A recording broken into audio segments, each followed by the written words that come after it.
Гурван үндсэн асуудлыг ярилцлаа. Нэгдүгээрт өнгөрсөн 7 хоногт болсон үйл явдлын гол анхаарал татж байгаа сэдэв бол кибер аюулгүй байдал буюу цахим аюулгүй байдлын тухай асуудал Монгол орны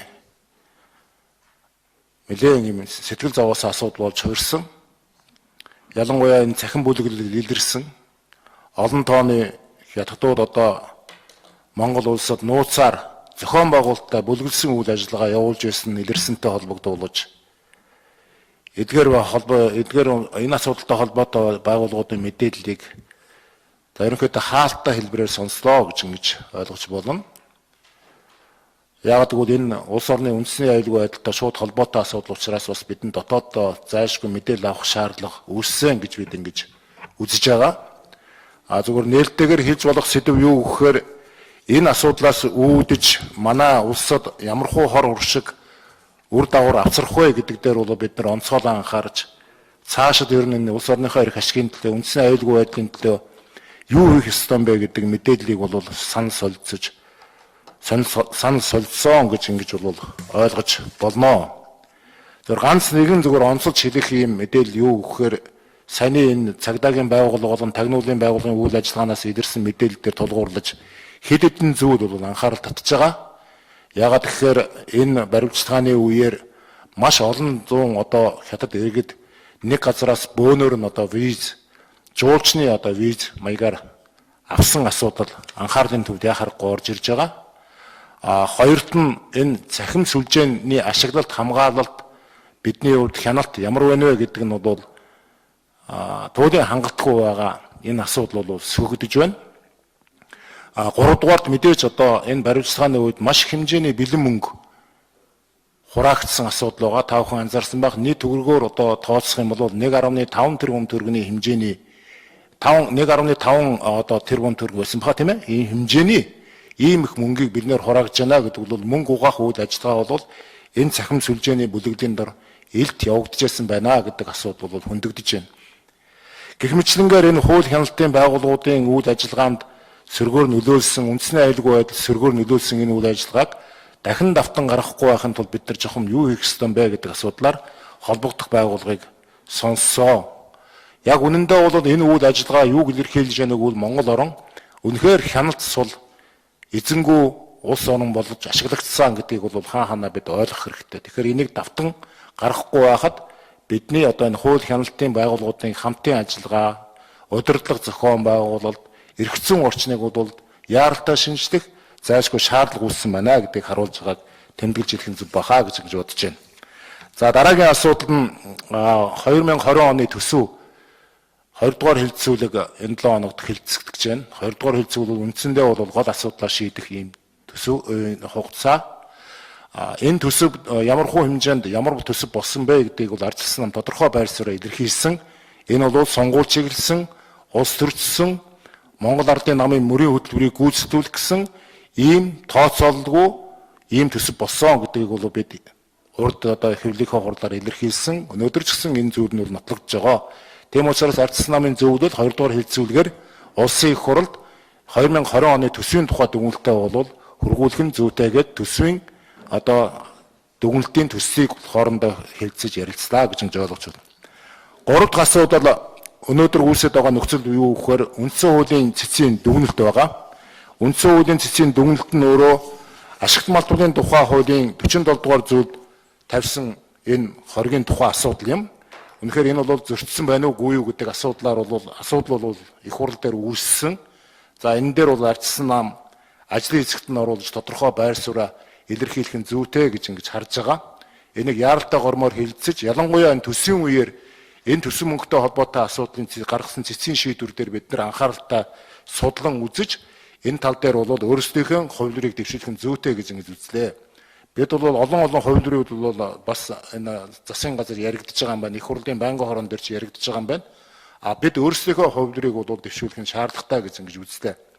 Яагаад ингэсэн бэ гэхээр ашигт малбарын тухай хуулийн энэ татварын амнаатын татвар дээр давхар татвар олгогдсон ба нөхцөл байдал үүссэн учраас давхар татвар олгогдохгүй байх тэр хувилбарыг бол бид нар бол сонгох зөв гэж ингэж үзсэн байгаа. Тэгээд ажлын хэсэг байгуулагдах юм бол наранты агшиныг ажлын хэсэгт оруулаад тэгээд ардчилсан намынхаа өөрийнхөө хувилбарыг оруулах нь зөвөө гэж ингэж үзсэн.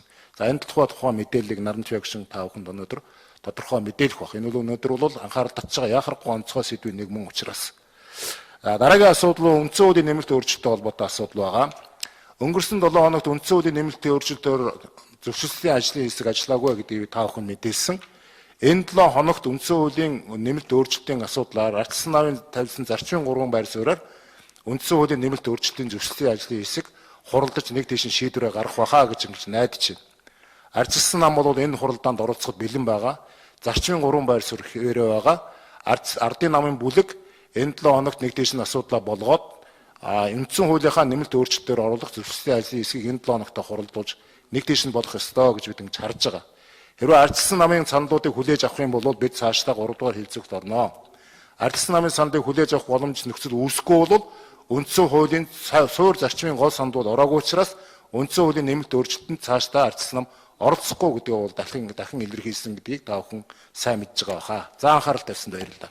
Наранты агшин мэдээлэл хийч.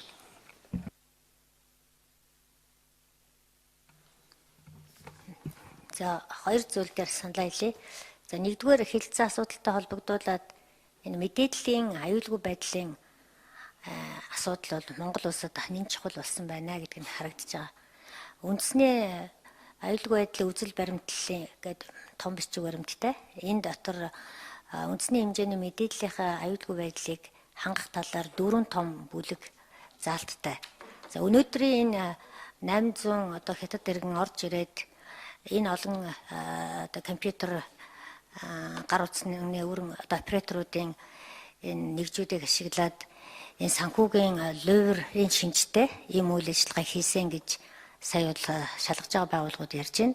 Гэтэл яг тэр үндэсний аюулгүй байдлын үзэл баримтлалын бичиг баримтан дотор тусгагдсан байгаа эдгээр хүмүүсээс одоо Монголын төрийн ямар нэгэн баримт бичиг рүү төрийн байгууллагын аж ахуй нэгжүүд хувь хүний хуулийн этгээдийн мэдээллийг авах гэсэн цуглуулах гэсэн оролцсон тийм зүйл байна уу? Тэрийг хянаж шалгаж чадж гэнэ үхэд дөрвтэй одоо юм алга байна.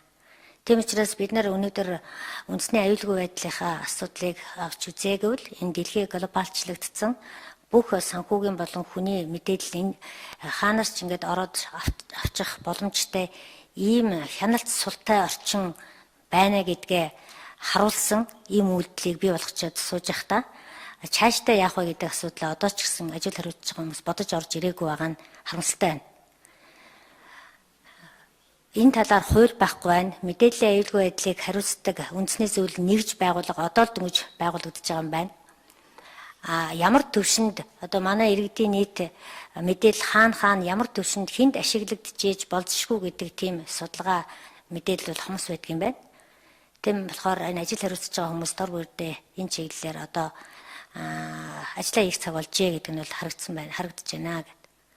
За эхний санал бол юм байна. Тийм учраас тухайлсан нэг хэсэг одоо 500 700 хятад иргэдийн араас явах биш. Энэ чиглэлээр дахиад 700 одоо ямар нэгэн террорист үйл ажиллагаа юм уу эсвэл худалдааны эдийн засгийн чухал мэдээллийг олж авах гэсэн хүмүүс ороод ирсэн байхад манай хил гайл виз мэдүүл өгж байгаа газар энэ бүх засгийн газрын харьяа байгууллагууд бол мэдэхгүй сууж ах ийм л орчинд бид нар байна гэдэг дээрээ л дүгнэлт хийх хэрэгтэй байна гэдгийг сануулсан. За хоёрдугаарт энэ өнгөрсөн 7 хоногт бас үндсэн хуулийн цэцээс гарсан цэцгийн дүгнэлттэй холбогдуулаад яг өнөөдөр Монгол улсын 2020 оны төсвийг батлах гэж байгаа энэ үед бол яаралтай авч хэрэгжүүлэх чухал одоо арга хэмжээ бидний өмнө тулгарч байна. Яг гэвэл манай улсын төсвийн нэлээд одоо хувийг тоон дүнгээр илэрхийлэх юм бол 1,80 200 тэрбумаас 300 тэрбумын хооронд энэ орлогын их үүсвэрийг бол ариалти буюу ашигт малтмлын нөөц ашигласны татвараас бүрдүүлдэг.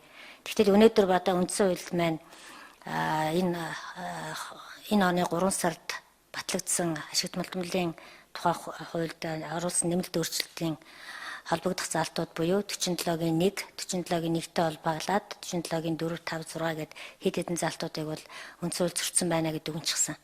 Тэгэхээр одоо энийг бол засах хэрэгтэй. Тэгээд засаж хуулийн дагуу үндсэн хуульд нийцүүлэхийн тулд энэ 7 хоногт бол улсын хурлын чуулганы дэгийн тухай хуулийн дагуу байнгын хороо бол хууль санаачилж яралтайгаар хилцүүлдэг учиртай.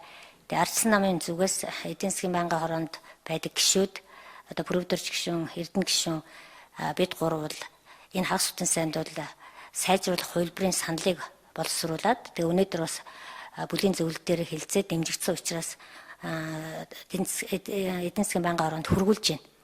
Энэ гол санаа нь юу вэ гэвэл бид бас 3 сард ашигт малтмалын хуульд нэмэлт өөрчлөлт оруулахдаа алдаа гаргасан байна.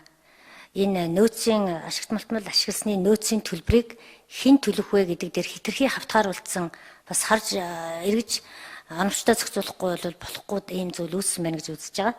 Бид бол ашигт малтмалын тусгай зөвшөөрөл эзэмшиж байгаа хүмүүс бичил уурхаагаар ашигт малтмал олборлож байгаа этгээд Монгол банк түүнээс ирэх болгосон арилжааны банкнд алт тушаас этгээд бол энэ нөөцийн төлбөр төлөгч байна гэсэн энэ байр суурин дээр байх нь зөв юм а гэж үзэж байгаа. Өмнөх хууль бол энэ ашигт малтмалын нөөцийг худалдаалсан, тээвэрлсэн, бүтээгдэхүүн үйлдвэрлэсэн, ашигласан гэд маш олон төрлийн одоо бизнесийн салбарынхныг энэ төрлийн төлбөрийг төлөх этгээд болгосон байсан. Энэ бол алдаатай юм байна. Яг гэвэл ашигт малтмалын нөөц ашигласны төлбөр гэдэг чинь тэр нөөцийг ашигласныхаа төлөө нэг удаар төлөх ёстой төлбөрөө. Тэгтэл тэр нөөцийг ашигласан одоо татвараа ашигласан хүн төлбөрөө төлөөгүй одоо олборлох шатанда төлсөн байхад тэр төлсөн нөөцийг аваад дахиад тээвэрлээд худалдаалаад ашиглаж байгаа тэр шатанд дахиад төлнө гэдэг нь нэг нөөцөн дээр хит хитэн төлбөр ингэж дараалан оногдоод байгаа гэж үндсэн хуулийн цэс дүгнж байгаа нь бол үнэхээр үндэслэлтэй байна гэж үзсэн. Тийм учраас ийм өөрсдийнхөө хувилбараар хуулийг өөрчлөх саналыг бол хөргүүлсэн байна. За асуулт. Энэ 2017 онд батлагдсан ирээдүйн өв сангийн тухай хууль гэдэг үлээ те. Тэнд уг нь энэ роялти амнатын төлбөрчин төвлөрөөд явж явах ёстой биш үү гэдэг нэг юм мэдээлэл баг. Тэр чинь одоо 2018 оны төсөвт бас ингээд үндсэн төсөвтөөгөө хутгалтаад яваад ирсэн болж байна уу?